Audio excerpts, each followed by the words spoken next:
Welcome back to the Average Jacks podcast. And today I'm joined with a familiar face. And for his third appearance on the podcast, it's Chris Woodward. Chris, how's it going, mate?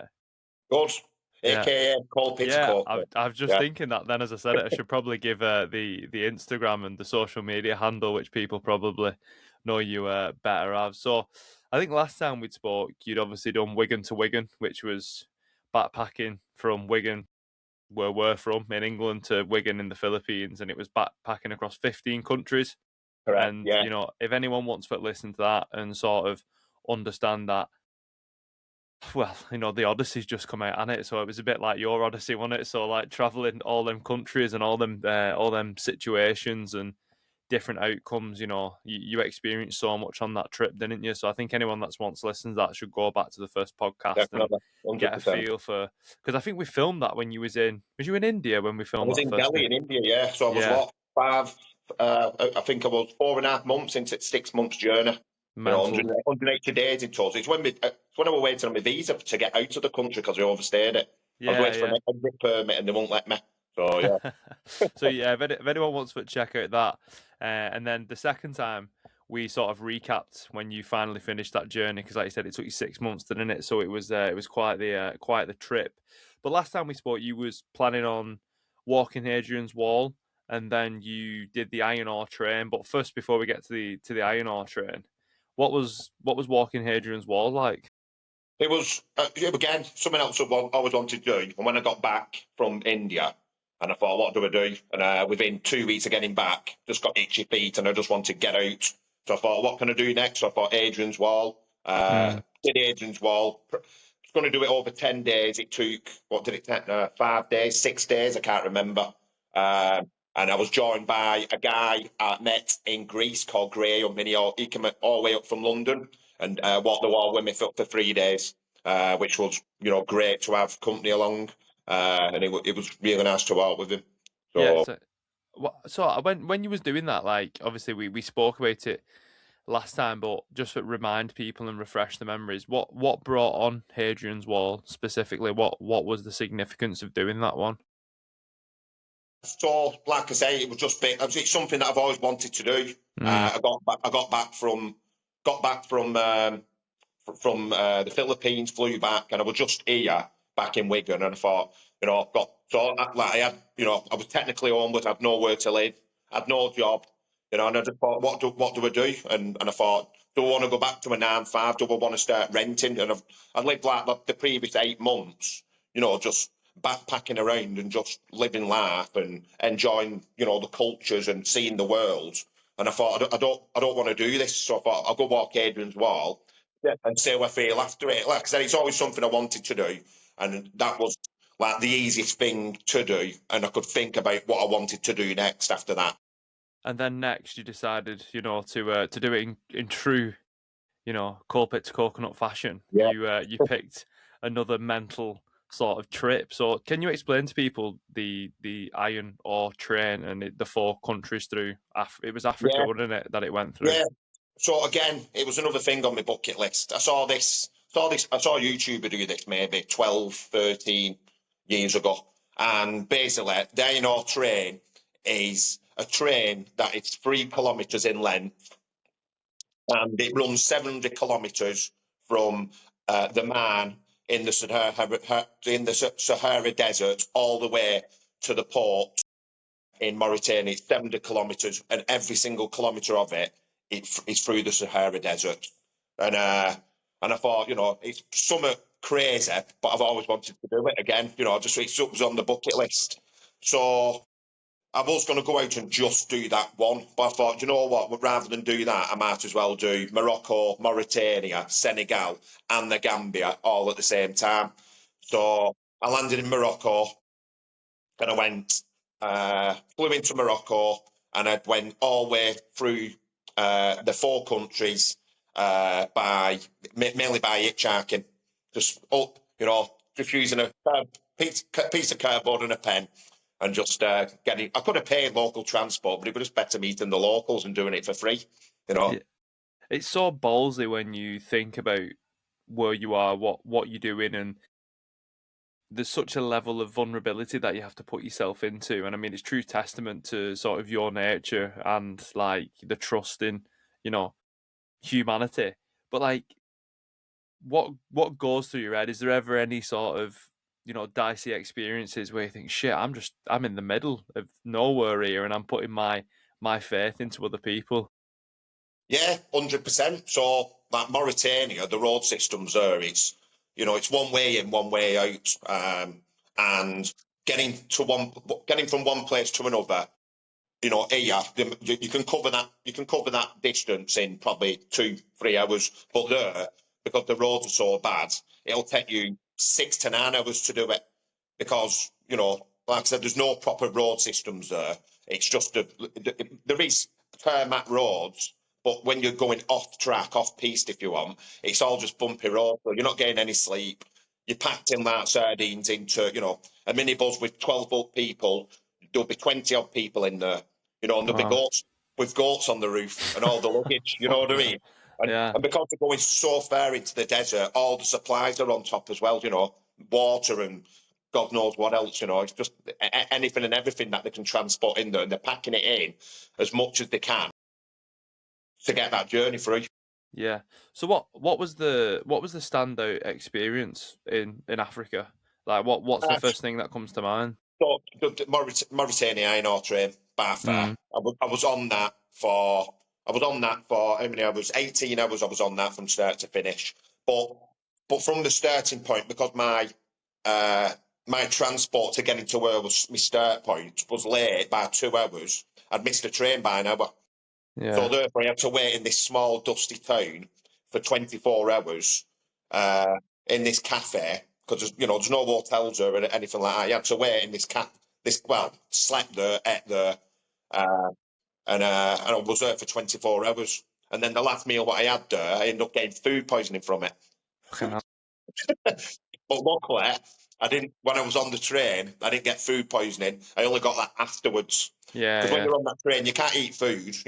You've got the iron ore and the all the sands, and you're just breathing it in. Even though I had a protection and ski goggles on, Mm. my head wrapped up, I still come out of it. I looked like I'd been working in coal mines for a week. I'm Yeah. sure you've seen the pictures, haven't you? I have, yeah, it's Yeah. crazy. Like, because I assume when people see that you did this and see that you do these sort of once in a lifetime trips, they probably don't even think about the implications of being on an iron ore train for 18 hours. Because, like I said, you Yeah. had the mask, you had the goggles, but Hmm. it did mess you up a little bit, didn't it, when you was on Yeah. the iron ore train? Massively, yeah. So you've got the extreme temperatures of daytime, 40 odd degrees. Then at night time, you're going down because it's in the desert, and it's cold in the desert. So I didn't know what it went down to, but you're talking at least 5-6 degrees Celsius. But on top of that, it feels colder because you've got the wind chill of the Yeah. train moving. You're on the iron ore. I've got a big blanket round me, plus fully clothed, cardboard underneath, so I'm not glad on the iron ore. And thank God I did manage to sleep for 7 hours. I don't know how we did it. But yeah, slept for 3.5 hours, and then I was up an hour, watched the sun come up, and then slept for another 3.5 hours. And the funny part about it was, I ended up meeting two Polish lads about 10 minutes before I jumped on the train. I thought, oh, I don't have to do it on my own. Nah, it's illegal to ride the train. You do pass police checkpoints, and we did stop at one of these, and I was fast asleep and I was snoring, and one of the Polish lads said to me, they saw the security come to the side. They didn't know whether to just leave me or wake me up because I was snoring that loud, and I thought it was going to bust us. That, you know what I mean? Yeah. So yeah.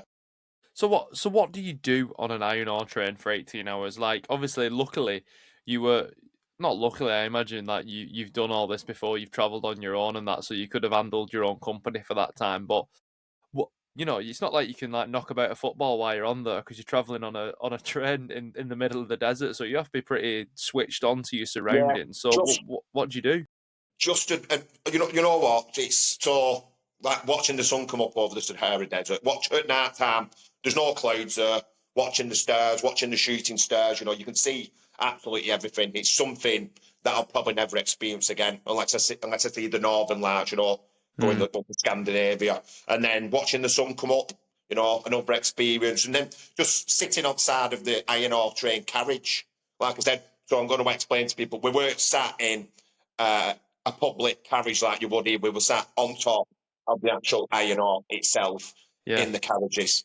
It's well worth going on to Chris's social media, which I'll put in the description below, and just looking at the content that you captured while you were on that train, because Yeah, it yeah. it is unbelievable that you was there and that you did that and experienced it. Like I said, it's definitely once in a lifetime, and I imagine people, when you go back down to Wigan and you're in pie shop or something like that, and people ask you where you've been, and you're like, oh, I've just rode a iron ore Yeah, train that's yeah, 3 kilometers long, yeah. and they'd be like, bah, piss off. Like, but then you've got that evidence for it show, haven't there? Well, that actually happened because that going back to your previous question. So when I got off, when I got off the train, I had so the iron ore, I've got asthma, so the iron ore, I started breathing heavily, and the iron ore got onto my lungs, and I was coughing up black phlegm. So I thought, right, I weren't insured, especially for riding an iron ore train. Do you know what I mean? Yeah. I don't think they'll cover you for that, would they? Yeah. So I had to because the train was slightly delayed, I had to get off the train as quick as possible, walk through the desert for about 30 minutes, make it to a road, then hitchhike it from there to 10 minutes to the border, get over the border, which sometimes can take up to 5 hours. I got there about 3, it shuts at 6. Then from there, I had booked a flight, and from Morocco, it was another 5 hours travelling up to the airport. So I got to the airport and my breathing were getting worse. Then the finger kicked in, the food poisoning kicked in. So I'm not going to go into detail, but you can guess how I was. Yeah, you can imagine. And, yeah, I was just trying to sleep like mad. I was on the inhaler lab. I just needed more medical help. Anyway, so I made it to Madrid, where my crossover was. I had to wait in Madrid 12 hours for my next flight. But then what did I do? He checked in, made it to my gate, fell asleep at gate, and I missed my flight. Woke up 45 minutes later. so unless I wanted to pay £500 for the next flight out of there, which I weren't doing, I had to wait another 34 hours for the next available flight. But that only cost me something like 40 quid. So, and I got back, and first thing I did, went into hospital. This woman went to me, "You're not supposed to be. You're supposed to be in Senegal, aren't you?" And I'm like, "No, I'm home." And Has the she was there as a patient as well, so I first thought it was quite fun. Yeah. So that sort of segues nicely into a question that I wanted for Asher. Obviously, where we're from, everybody knows everybody. Has there sort of been a level of like celebrity that's come with you doing this? No, I do. There is. I have been. I can. People not running up to me asking me for a picture, an autograph, or anything like that. But like I might be out walking dog round park, and I'll bump into someone, and they'll go, "Oh, are you Chris or Pit to Cork?" And I'll go, "Yeah." And they'll say, "You know what? It's so nice what you're doing for men's mental health, and I love watching your videos." And it feels nice when you get that appreciation. Especially about raising awareness for Andy's Man Club and the fundraising and stuff. But it's very, very rare I get spotted, but it's nice when you do. Do you know where I'm coming from? And Yeah, especially when you get appreciated. When someone says, "Oh, I love watching your videos," then it's worth doing it. Definitely. yeah. I mean, I get that with doing this, so Okay, I good. can completely, like, I get exactly Yeah, where you're coming from, and yeah, I suppose it's nice to almost be validated. I know we're not doing these things for validation, are we? But sometimes it's nice to understand that people understand why yeah, you're doing what you're yeah, doing. And you mentioned there about Andy's Man Club and them being the catalyst for everything you did. You was in a pretty low place, wasn't you, before you went to and you yeah, did your Pit to Coconut, your initial journey. I yeah. mean, that's a way of life now, isn't it? I mean, I don't think Mhm. you've done this sort of you've done that many, and you've got more coming up. That Yeah, it's almost an alias now, isn't it? I think yeah. the name came from the initial journey, but that's I did. connected to I you did. as Yeah. another thing. Yeah, that was. I'll just briefly explain that was so Pit, Wigan was an old mining town, and then to the Philippines, it's full of coconut trees, and I couldn't think of a name, so it was actually AI. I just put in what I wanted and where I was doing, and AI Gemini came up with that. You Yeah, know, yeah. So, and I just thought, oh, I like that name. Checked it out, made sure no one took it. No, it was no one's handle on whatever social media. And then I just thought, right, so I registered it on all, Instagram, Facebook, wherever I could do quick as I. So, a question that I wanted to ask you, because before we get into, there's a few things that I want to ask you before we Yeah, get well, into your next big journey, which you've announced the other day. But this this sense of adventure that you've developed, you didn't always have it, did you? I think we've talked about that in like previous podcasts. You've always been interested, but has it become almost like a crutch now? Could you say, like, for lack of a better terminology, it's almost like being addicted to this adventure? yeah, massively, mate. There was definitely. I'll straight away as I get back, I'm thinking, right, what can I do next? What's going to keep me entertained? What's going to keep other people entertained? It's easy saying, oh, I'll go down to Cornwall, but everybody's seen that. I've seen it, and I prefer going somewhere, saying or doing something that I've never done before. Not what not many people have done, but not doing the touristy thing. Like I said, backpacking through 15 countries. You know, seeing the Leaning Tower of Pisa, seeing the Colosseum, seeing the Pantheon in Athens, Greece. I love seeing them things, but I also love doing the opposite side of it as well, where I'll hitchhike down and I'll get speaking to the locals, and that'll lead you on to something else. So like typical example, I've never used couch surfing before. Uh, Couch surfing is an app where you stay on people's couches. They horseshoe, they don't charge you any money, and you stay on the couch. Anyway, I found this guy called Venari in Senegal in the capital, but he was about an hour and a half drive from the capital. In this place where a majority of people have never even seen a white man before. Mm. And I was supposed to stay there for 2 days. I ended up staying there for 2 weeks. That's how much I loved it. It was amazing. Yeah. And they didn't charge me an app. They fed me, watered me, and I did give them the money for the food, but they didn't want to accept it. But when it comes to paying money for them, they just didn't want to take it, because they're just how good they are. And what little they've got, they will give you. Yeah. And like walking the streets, the kids were scared of a white man, or white person, should I say, because they've either never seen one, or they've only ever seen one on telly, if they own a telly, on an advert or TV show or something. So there was this it was surreal. So I'd learned, so the local dialect is called Wolof, and I learned a couple of phrases like banna, fist bump, or nagade, how are you? So I just got down to their level. There was about 25 school kids out on the break or the dinner time, whenever it was, and I just got down onto their level, and I was like, Nagadef, Banna, Banna. So then straight away I knew the local dialects. You had somebody at back hiding behind each other, and you had somebody with curious. Then once the first kid came over and fist bumped there, that was it then. All 25 come in, and they were touching your skin and feeling your hair, thinking, does it feel like mine? Because they've never touched white skin before, and they thought, is it different? But then straight away they were touching you, and they felt your skin and how you was. Then there was all happy and jumping about and singing, And the lad who was recording me at the time for Mara, he had to say to him, get off him, because they were all jumping on me like it was a parlour. I was on the floor. Yeah, not doing your asthma any favours, that was it. No. Definitely not putting me head in sand, but I'll put it that way. No, but I mean, these are the sort of experiences that people can never dream of having, and it must be so like without getting too deep about it, but it must be so like reassuring on a human level that you can have these connections with people, and it must be, because the question that I wanted to ask you is what do you get from traveling that you don't get at home? And you can go as deep as you want into this, but I'm so curious as to like what is the low hanging fruit that makes you sort of go and do it. So the sense of adventure, and the way I travel is I don't plan what's happening till I wake up. So I've got a sense of where I'm going, and like with regards to the country or the next place I'm going to visit. But when I wake up in the morning, if I say, oh, I like it here, I'll stay another day, I'll book in the hotel again. Or I might stay with a family, whoever I'm staying with, and couch surfing again because I've enjoyed it. And then it's the way I travel as well. I'll hitchhike and meeting them people.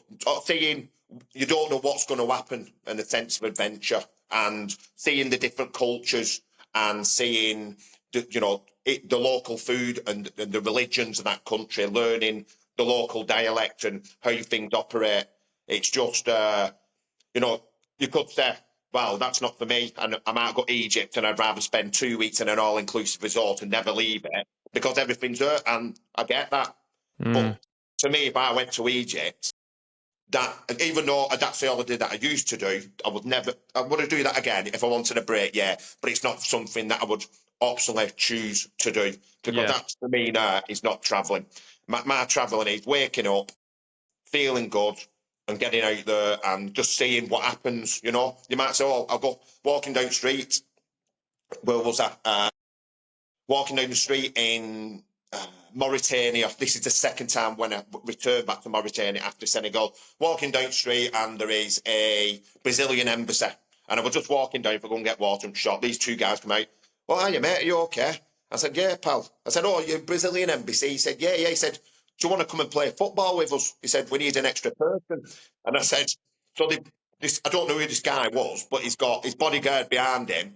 He's got this really nice car outside. Blacked out windows, and his chauffeur's in front, and I'm like, I just said, "Do you know what, mate? I can't do because I've got to move on today." And I was actually moving on later on that day. I'd sort SIM cards out and things like that. But I just thought, what an experience that would have been. Yeah. From playing football with some Brazilian who's just walked out at local embassy there, and I didn't have a clue who he was, and to this day, I still don't know. But then that's just an example of the stuff that you can get involved in. And if you speak to people like the places where you can get, and you think, "Oh, I'm not going to get in there security." Like I got into the national stadium in Mauritania, and going into Senegal, and just if you talk to the right people, I got introduced to an headmaster of a school, and then next thing I'm having a tour of the school where all the kids are. Wow. And I just think you just, if you don't ask, you don't get, but also be polite, respect the culture, and you get into places where Mum says, I can get where water can't. Yeah, I can. I definitely agree with that. But I mean, again, it shows it's testament to your character, isn't it? And sort of your mentality and how you approach these situations. Because do you ever sort of look back and think about how far you've come from before you did that first trip and sort of where you are now? Yeah, massively. I look back and it's, I look back at some old videos sometimes and it's upsetting how we used to be in mentality, because when I first set it out, I still struggle now, but I'm not on that same level. I was not like I don't ever mention this in previous in podcasts to you. I remember when I had to come back for family reasons. Then I set back out again, and I'm throwing up. I got off the bus, and then outside of John Lennon Airport, I was going back out to Sri Lanka, and I was throwing up, outside the thing, and I thought, why am I so nervous? And on the way there, I was just like, I'm coming back Wigan. But thank God, after talking to people, I still made it. And looking back at that, and I get nervous when I do go on these new adventures because you don't know what they're expecting. But the outlook is just 10 times better, and I'm so glad that I'm carrying on doing this, and I can't wait to keep on going.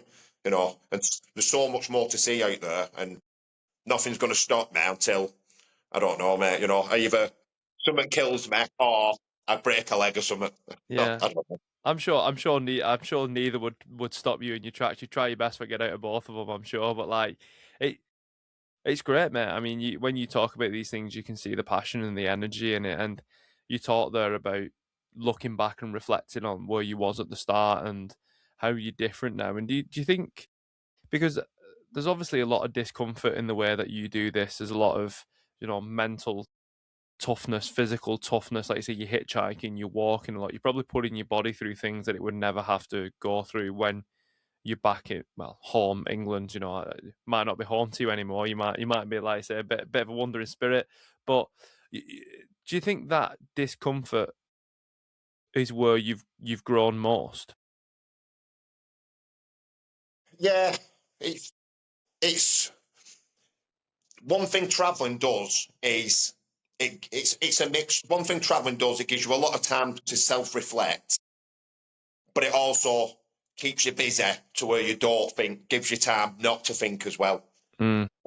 So, one day you might not think, but then other days, I look at myself and I say, am I proud of myself where I've come from? Yes, massively.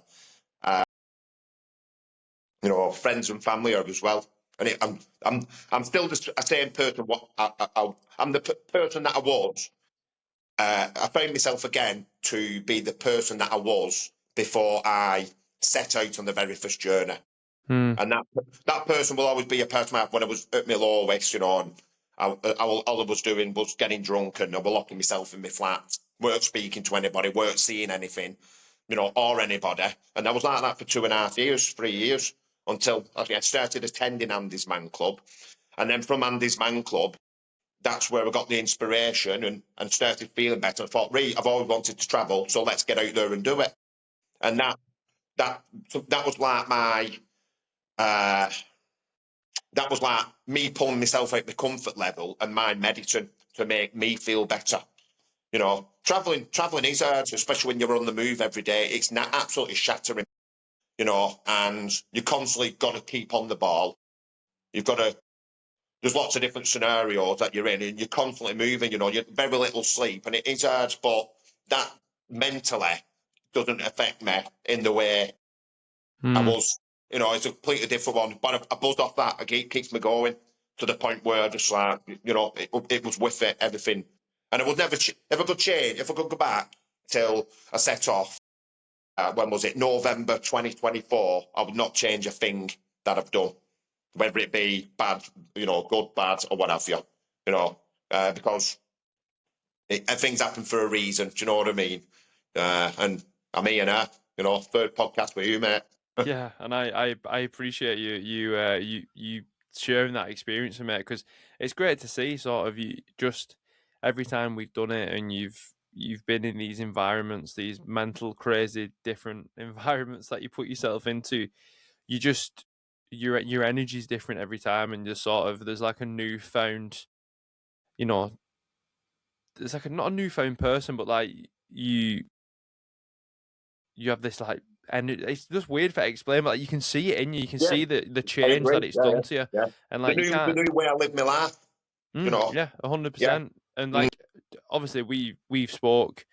I mean, when you do these podcasts and you speak to someone for like, let's say on average, we probably had the most times we've ever spoke to each other. We've had like at least an hour where we've just spoke to each other one to one, and we've been very open with one another. So you connect with people, don't you? And like I said, I think it's class, mate. I'm proud of what you've done. So and other people are, and I think you're a living testament of that. You don't need to stay where you are. Like, being stagnant is the worst thing you can do. You need to keep moving. It doesn't need to be go to, ride the iron ore train in Africa. It doesn't need to be backpacking from Wigan to Wigan. But it can be anything. It can be small changes. It can be small movement, and that can have massive compounding effect. It's just taking that one step at a time. And I think this is why I love having you on, and I'll always have you on whenever I get a chance, because I think it shows that message. It shows how powerful it is that you find these groups, you find these like Andy's Man Club, etc., or whatever it is you find. It can be the catalyst of massive change. Just talking to people who not necessarily like-minded, but have lived similar experiences, and it shows that we're the same. It's like, if it weren't for Andy, I've always said, if it weren't for Andy's Man Club, it's possible I might not have been here today. Do you know what I mean? I was at that low, and like setting out, it still is always about Andy's Man Club. It's also about raising awareness for Andy's Man Club, and I still say every trip that I do, if I always said, if I help one person, or I feel, or I mention Andy's Man Club, and one person attends Andy's Man Club because they've heard about Andy's Man Club through me, that's my job done.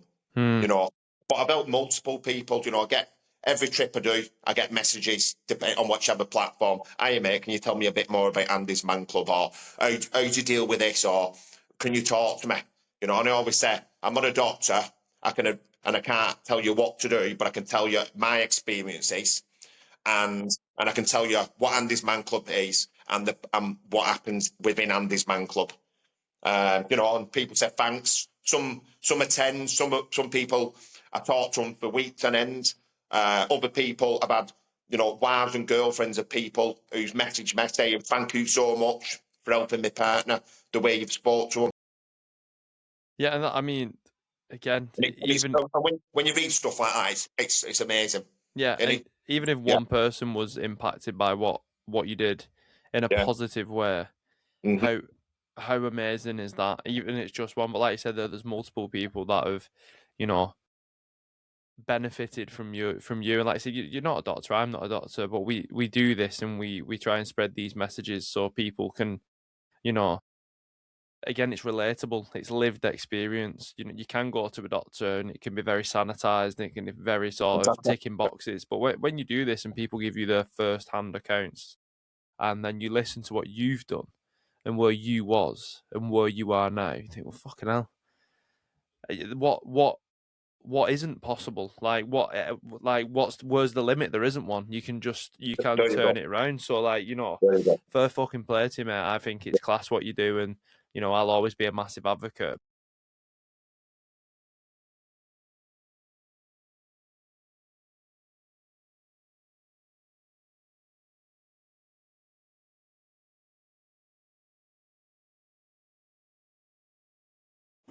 Just one more bit I want to mention, mate. So just going back to Mauritania. So at the point where before we got on the iron ore train, my target for Andy's Man Club fundraiser, one I wanted raised, was 2,500 quid. And I think when I jumped on the iron ore train, sorry, I lied, when we got off the iron ore train and I came back to England, I think that we needed £1,009 to make the total. Anyway, the two Polish lads who I met on the iron ore train ended up being massive YouTubers. So when I say massive, they had 700,000 people who watch them on YouTube, but they were recording, but they didn't say, "Oh, I'm a big YouTuber." They didn't mention it. Just Yeah, Marcel and Marcel, both from Krakow in Poland, and then they've got like 200,000 on TikTok, 200,000 on Instagram. So anyway, and we swapped numbers. I sent them pictures and stuff I had, and then vice versa. Anyway, when we got back to England, we got to, hello, how are you? Anyway, they got in contact with me and said, can we do a bit of a podcast like this? I said, yeah, because they wanted to hear about my journey. And but then during that's when I found out they were big YouTubers. Second mate was like, bloody hell. Anyway, we had about a 20-minute phone call, and at the end of it, I was telling him about my story and Andy's Man Club like I just did to you. And at the end of it, he said, right, we want to donate the remaining £1,009 to your fund to make it up to £2,500. wow. And I was like, wow. So they sent it over straight away, kept the word. Yeah, and I was on the YouTube video for about, I don't know, once I was editing it, about 2 or 3 minutes, mate. But Yeah, it was just, and it just goes to show you again, you meet people in situations like this, and that was for me, that was like an absolutely outstanding outcome. You know, yeah. it just shows you don't know who you're meeting in life, what the background is, and you don't know where things can take you either. So, you know. Yeah, if you'd have been 10 minutes early for that first journey and you'd have Exactly. caught that other train, you'd have never met them, would you? Exactly. There you go. Yeah. Yeah. So like before we got onto that story, then we was just gonna get into that. Yeah. You're not done yet, are you? So you're off to Canada next. Yes, So mate. I won't spoil it and butcher what you're doing. So I'll let you explain what the Canada journey is all about. So we leave in Canada in 29, 30 days on the 10th of September, and we'll be arcing over the Rocky Mountains for 8 of them days. Two of them coming and going, obviously, and we're going to see some amazing sights, the wildlife. But so the way I got to go on this, because it's all expenses paid trip. Every other trip has either been funded by myself or from people can buy me a coffee if they want to do, if they like, if they want to do that. In fact, anyway, this one, when I was in Morocco, my mum sent me a link to this Venari Partners company website. Big shout out to them, by the way. And I looked at it and I just ignored it. And basically, it was a all expenses paid trip to Canada and you had to get nominated for it. And I was like, oh, and then 2 or 3 weeks later, the deadline was coming to it. Mum said, have you done it? I said, well, I've got to get nominated. So anyway, I posted the link on Facebook, and I got about 20 nominations, plus about another 10 from Fat Close family and friends. Then 2 weeks went by, and I got an email from them. Hiya, Chris. Can we have a bit more information from you? Yeah, no problem. So I went in more depth about my journey, what I've done, what's coming up. And then he said, can you do a video call with us? You've made it through to the second round. I was like, yeah, awesome, you know. And then 30-minute video call, that went off to a video nominations committee. And then from that, I then got an email about a week after that saying, congratulations, you're one of the 8 people that are going to Canada. And I was like, wow, you know, frigging, I've never really won any. I've run like, you know, a pub raffle before, but I've never won anything as extensive to this. Yeah. You know, and at first I was like, is this really happening? Is it a con? You know what I mean? But yeah, so anyway, Venari Partners, they're a consultancy firm based in London. In the previous 3 years, they've done trekking into Petra in Jordan, walking through the Colombian rainforest, and then the previous one to that was walking over the Norwegian fjords. And they take X amount of people each year, and they allow you to fundraise money for the chosen charity of your choice. And up to press, the previous 3, they've raised over 71 grand combined for the People's Charity. And so far this year, for our 8 combined charities, I think at the last count we've raised something like 13 grand so far. Wow.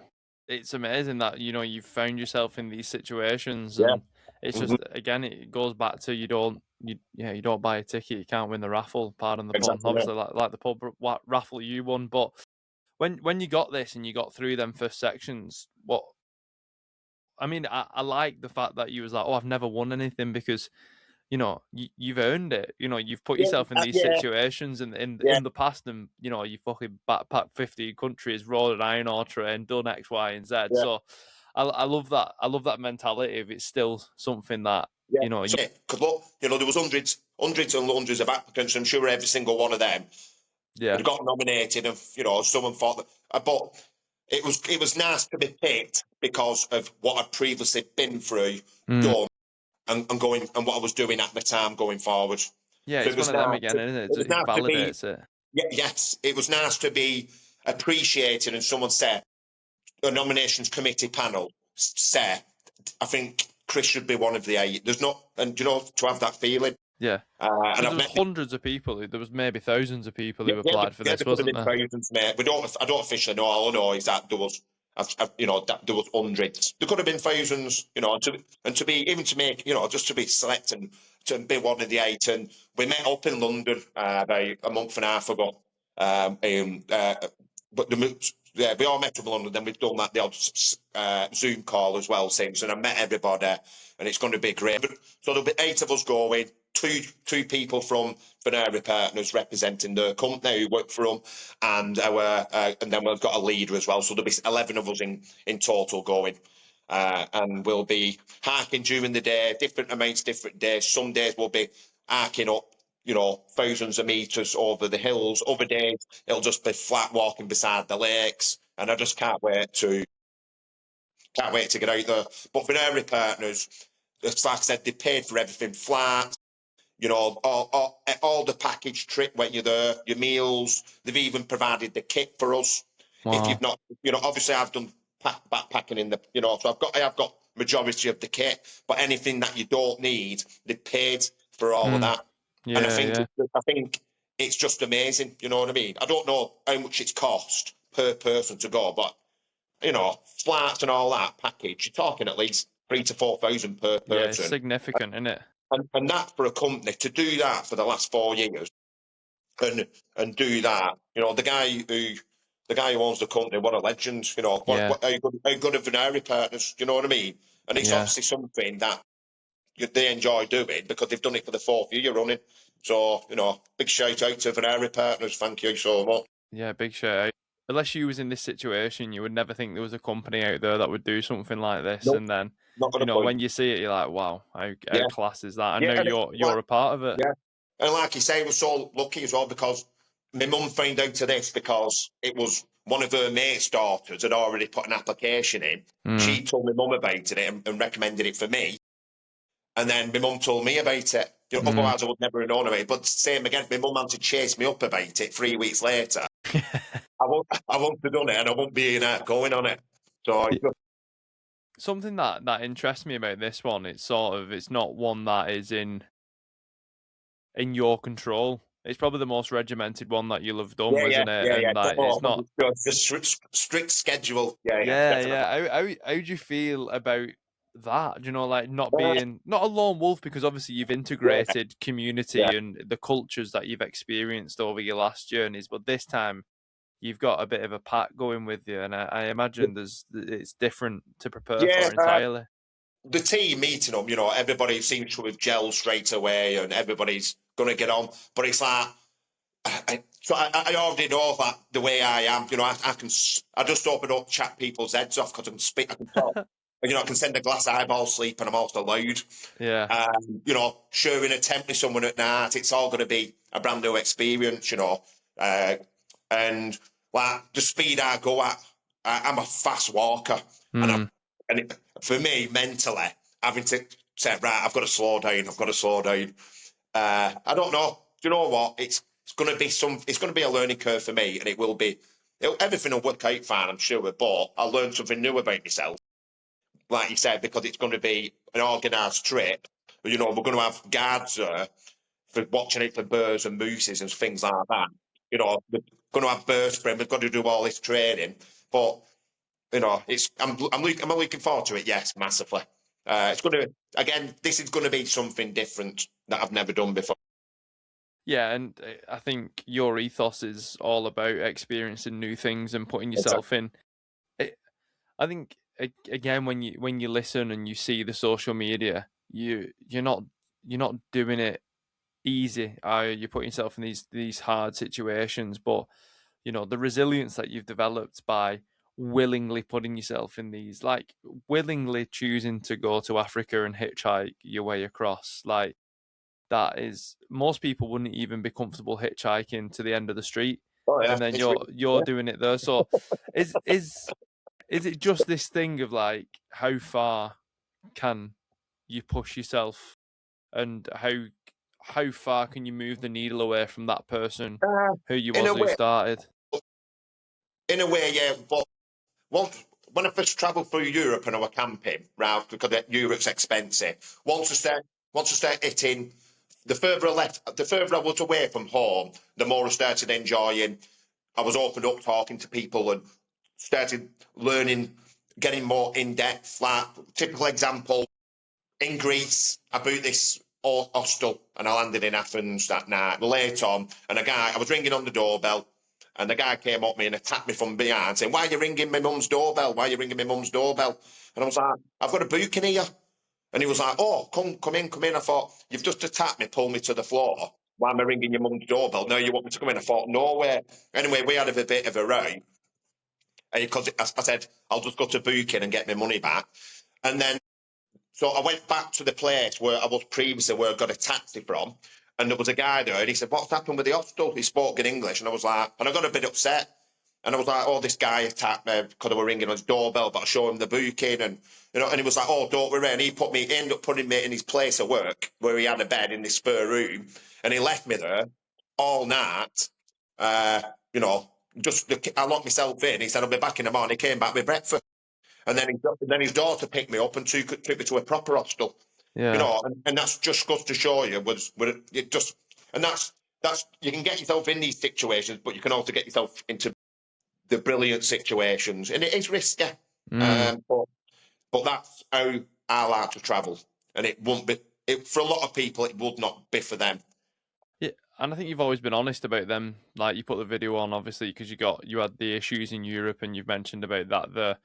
And I think that's what's another thing that's great about what you do is that you're transparent. You don't sugarcoat it, because a lot of the issues we have is that you see the best of things on social media, you Exactly. don't see Yeah, yeah, the reality of it. But yeah. when you highlight this, and when you're going to Canada and things like that, and you're in these groups, are you going to be filming and still doing the sort of content that you've been doing? Are you allowed to?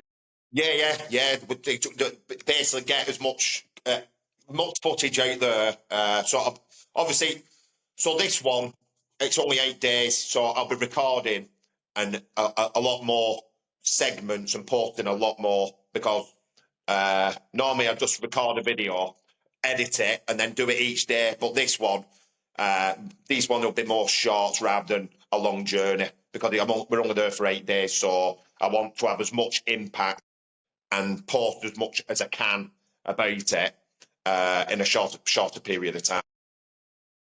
There's a physical element to this one as well that I imagine the others haven't had.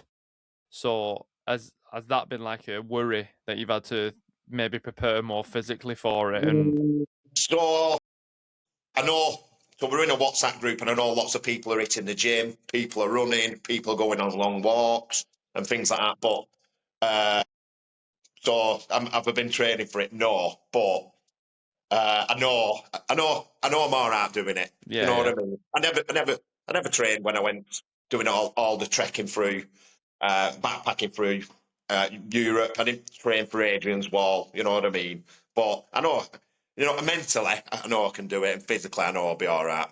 yeah, and that again, that is a perfect sort of summary of the progress that you've made from before you started that, because there Yeah, probably was never the ability to go to that place and sort of yeah, push through that discomfort and just be like, this is for the greater good, yeah.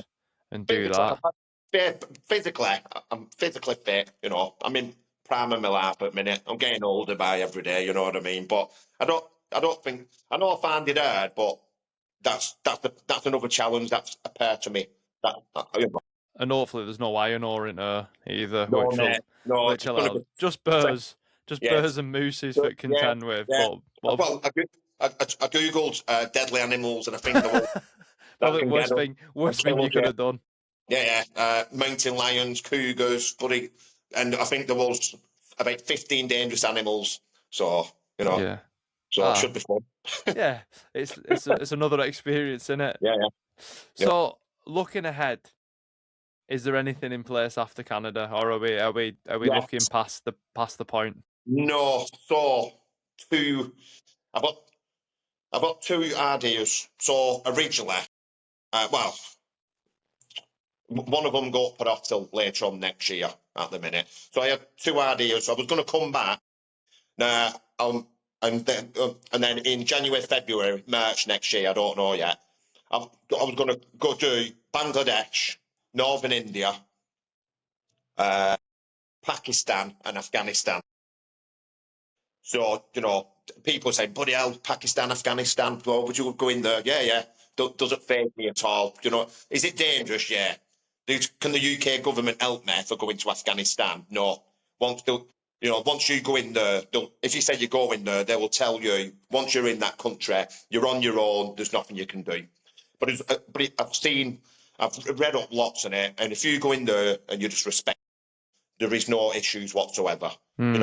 It is a risky process. As long as you don't go in there being media, and you've got to make sure that you're a vlogger. If you make yourself look like you're any kind of media, news media, that's it. They'll arrest you, Hmm. and you're done. But I've seen videos where lads have been in for 3 hours and they've had to get out because their interpreter has said to them, they think that you're a news coverage, and it was an American as well, which didn't help. You know what I mean? Yeah, Obviously, yeah. with the war and whatnot. But yeah, it is risky. The other one is because I rode the iron ore train. There is a freight train that goes the whole across America. Well, not just one freight train, multiple. So like big cargo freight trains, all in whatever it is, whatever materials it may be. And it goes from the west coast to the east and vice versa. So I was thinking I could ride this. So I'm thinking Oh, but there's also one in Canada as well. What does this? Now I'm There's one in thinking, Australia as well, if you didn't is know. that I think there's right? I one never that knew goes that. all the Okay, way through the outback. So it goes from okay, like, like through the inhabited land, or however you okay, say it, in yeah, Australia. There's like a freight train that does that as okay. well. Right, because I used to watch. His dad, he passed away not long back, and I used to watch a YouTuber called Hobo Shoestring, and Hmm. he's rode freight trains and lived that way for about 40 years of his life. Wow. So, and I've learned lots and from watching his videos, and I thought to myself, it's something I've always wanted to. Again, it's illegal, but it's something I've always wanted to. And I'm thinking, I'm getting old. The longer I put it off, the older I get, Yeah. and I'll not be able to do it. So I'm still to and froing yet on what I want to do. You know, So, if a question that I've always wanted to ask you, I know you've obviously have lived experience a bit more, and you've seen places. If money wasn't an option, where would you go tomorrow? so if money weren't an option, I'd probably go to Japan because Japan is extremely places like South Korea, Singapore. Now you can, but now them places are really expensive. Uh, getting out there is expensive, and I'd love to see that kind of culture out there. Everything from sumo wrestling to their obsession with vending machines and the food that you can buy. Yeah. And hopefully one day, I will be able to get to do that. There is better countries are higher up, but they don't cost as much. But if money was if money was no option, probably Japan, I think. Yeah, yeah, and that's it. Unfortunately, money does become a limiting factor, doesn't it, Yeah, for the most part? But yeah, yeah, I've heard. yeah. Around that area, South Korea, Singapore, them Mm. three countries really expensive. So yeah, I'd like to throw them and get them off the bucket list, But hopefully, sometime in the near future, you never know. If you could tell someone one thing you'd wish you'd known before you started your first backpacking trip all them years ago, what would it be? Uh, Never doubt yourself. Or have faith in yourself. No matter how low that you think things are, things can always things can improve, things do improve. It doesn't happen overnight, it's a long process, and time is a great healer. I love that, Matt. Yeah, and things might never get easier. Things might never get back to normal, whatever it is your scenario that you're in, but things do get better, and I'm living proof of You are indeed, mate, and I think that's a beautiful place to yeah. to call it. And then we can definitely catch up once you've been, you've seen a few bears and a few mountain lions, and Yeah. you get back. But yeah, mate, I think what you're doing is amazing. I think the life you've carved for yourself is so unique, and it has so much.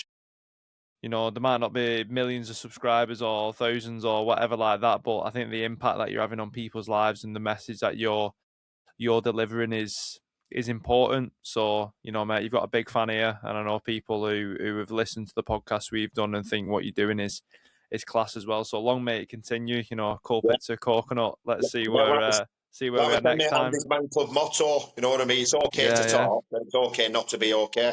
yeah. So, if you But if you're listening to this and you have got mental health problems, and you're a man over 18, contact Andy's Man. yeah, and I'll put all that down in the description below where people can check you out, where they can follow you for this next Yeah. Cheers, amazing pal. adventure.